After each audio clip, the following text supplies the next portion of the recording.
Olá, glória a Deus, a paz do Senhor Jesus. Louvado seja Deus por essa oportunidade que Ele nos concede de estarmos aqui para refletir e meditar um pouco sobre Sua palavra.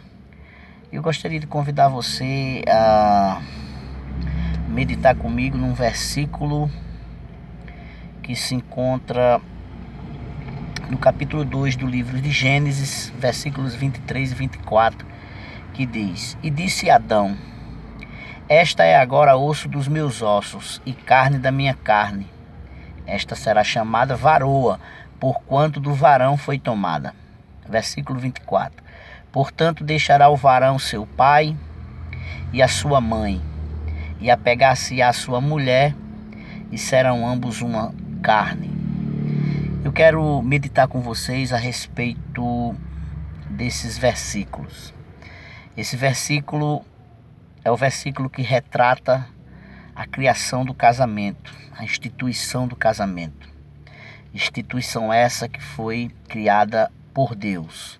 Não é uma instituição humana, é uma instituição divina. Casamento, a primeira coisa que eu queria que você que me vê através desse vídeo refletisse comigo é que casamento não é uma instituição humana, é uma instituição divina. Aquilo que o homem cria, ele pode destruir, ele tem o poder para destruir. Mas aquilo que Deus cria, o homem não pode destruir. Foi Deus quem criou. O princípio do casamento, para isso que eu estou falando, é aquilo que Jesus falou: o que Deus uniu, o homem não separe. Então, o casamento é uma instituição criada por Deus e não por homens. Mas vamos olhar o casamento de uma perspectiva divina. Irmão, me explique melhor. Vamos olhar com o olhar de Deus. Vamos olhar para o casamento com o olhar de Deus, com o olhar divino. A primeira coisa que nós observamos nesse texto é que o casamento, quando o homem vai casar, ele primeiro precisa ser uma pessoa independente. Ou seja, ele precisa se desvencilhar dos pais. Ele precisa ter uma vida independente, ou seja, um trabalho. Ele precisa já ter uma vida organizada. Ele precisa organizar a sua vida, porque o versículo diz: portanto, deixará o varão seu pai e a sua mãe. O que Deus está querendo dizer através dessa palavra? Que o homem, para se casar, ele precisa verdadeiramente sair debaixo da tutela dos pais. O homem, ele precisa buscar uma vida independente financeiramente. Aí a Bíblia diz o quê? Deixará o homem seu pai e sua mãe e se apegar à sua mulher, e serão ambos uma só carne. Quando o homem ele alcança sua independência financeira e ele casa-se, aquela mulher que ele casou torna-se uma com ele. Torna-se carne com ele, uma carne só com ele. Não são mais dois, mas apenas um. É interessante numa simbologia do casamento, quando você pega a aliança do homem e a aliança da mulher, e você coloca elas duas igual, e você olha, ela aparenta ser o quê? Uma aliança só. Então assim é o casamento. São dois entrelaçados em um só. Então, quando eu olho o casamento da perspectiva divina, eu olho o casamento como algo que não pode ser destruído. É uma aliança indestrutível. Só a morte pode destruir essa aliança.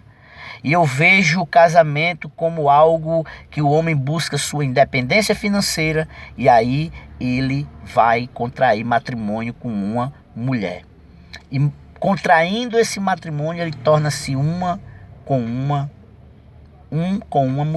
com a mulher, uma só carne, né? No versículo 23, Adão, ele disse: agora essa é osso dos meus ossos, carne da minha carne. Será chamada varoa, porquanto do varão foi tomada. Então, a mulher é osso do meu osso, carne da minha carne. Quando eu vou ao altar e eu faço uma aliança de casamento com aquela mulher, ela torna-se agora parte de mim, né? Ela torna-se parte de mim. Eu sou uma com ela. Ela é um comigo. E isso não pode ser indestrutível. Isso não pode ser destruído. É indestrutível. Porque foi Deus que instituiu.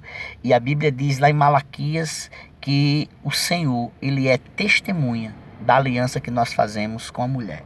Então, a partir do momento que eu rompo com esta aliança, eu estou debaixo de juízo.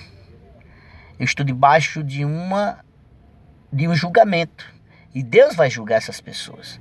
Porque ele é muito claro quando diz: aquilo que Deus uniu, o homem não separe. Deus foi testemunha. E a gente precisa entender isso. A partir do momento que você faz votos de fidelidade, de honra, você tem que cumprir. Você não pode deixar os seus sentimentos egoístas tomar conta desse princípio.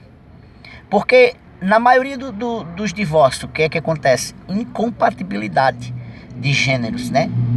Se coloca isso: não me dou mais bem com ela e tal. Não, mas você tem uma aliança. Você tem que passar por cima disso. Você fez uma aliança com sua mulher e que teve Deus como testemunha. Então seja fiel a essa aliança e não destrua aquilo que Deus instituiu. Porque o que Deus instituiu é indestrutível. Você não está casando porque você fez o casamento. Não, o casamento já era uma instituição que acontecia. Simplesmente você decidiu unir-se a uma mulher. E unindo-se a ela, tornou-se uma só carne. O homem, quando ele se divorcia, ele está mutilando ele mesmo. Ele está arrancando um pedaço do seu próprio corpo. Porque se ele é um com a mulher, se ele separa, ele está arrancando um pedaço do seu corpo, né? E não pode. Não pode. Se o homem tiver consciência disso, ele não vai se mutilar a si próprio. Mas o sentimento de egoísmo que vem por causa do pecado no coração do homem faz com que ele haja dessa forma. Mas está errado. Um juízo virá sobre ele. Um julgamento virá sobre ele. Então, quando eu olho o casamento com a perspectiva divina, eu olho dessa forma. Casamento é indestrutível. Para mim casar, eu preciso de uma independência financeira. Alcançando essa independência financeira, eu contraio matrimônio com a mulher que eu amo. Contraindo matrimônio com a mulher que eu amo, eu faço votos de fidelidade, de honrá-la, de cuidar dela. Ela também faz o mesmo comigo. E aí a gente temos como testemunha Deus e temos que viver até a morte separar. É assim que Deus vê o casamento. E é assim que nós precisamos enxergar. Então você que já está casado, conserve seu casamento. Você que ainda vai casar, pense muito bem antes de tomar essa decisão. Porque tomando essa decisão é para até a morte separar. Só a morte pode separar. Tá bom? Que Deus abençoe em nome de Jesus.